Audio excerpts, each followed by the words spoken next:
اګه څه و دا چې اندام سېزلی یم دا چې اندام سېزلی یم خاص تر ځیګره سوځېدلی یم د سیپارو منځ کې کافر نشم د سیپارو منځ کې کافر نشم مولا ځان ساتم یریدلی یم او زه د خپل قد نه تر قامته پورې څومره په ګرانه رسېدلی یم زه د خپل قد نه تر قامته پورې څومره په ګرانه رسېدلی یم ما د اسمان خاورو کې زر ولړه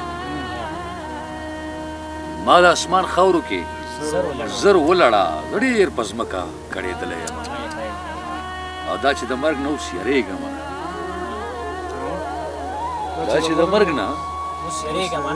اوس یریږم نه دا زه د ژوند نه یریدلی یم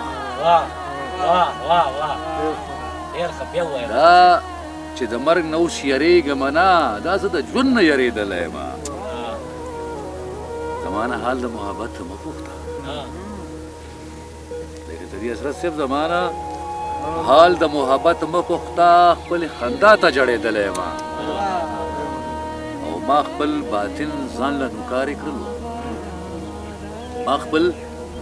باطن ځان له نوکارې کړلو بسره داسې شو کېدلی یم دغه ورځ په ورځ ګوګله چې وچېږي ولې یار پسې نه مرې او نه رغېږي شوي سپین خو د بدو نه ودرېږي خدای دې واخله ته لا اوس هم نه پوهېږي په دیاړی په مزدورۍ چې ته شرمېږې نو د 2 پیسو سړي ته به ودرېږي ته چې هر وخت د خدای هجر کې کړېږي خامخا به د عرش سوري ته ودرېږي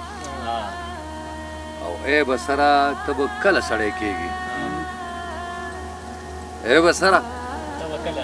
کله سړی کېږي د 50 شوې ته اوس هم نه پوهېږي ښځه چې وشوه د پیشو او د منګک روغه یعنې د دې کله کېده په یو صندوق روغه پښتانه لاړو لاهوریانو له فایدې ورکوي په دې هم نه شوه د کابل او دا ټک روغه او هغه چې مخې په غصه د سرو مچو ګبینو ما سره چرته کې کېده بیا د نازک روغه د حمید بابا رنګ دی که نه هغه چې مخې په غصه د سرو مچو ګبینو ما سره چرته کې کېده بیا د نازک روغه که سر نوکاري کي ویښته بیا په سر نه راخېږي که سر نوکاري کې ویښته بیا په سر نه راخېږي څنګه به وشي د مچانو د پک روغه او چې پنجابی او هندو دواړه په یو کټ کېناسته خو کله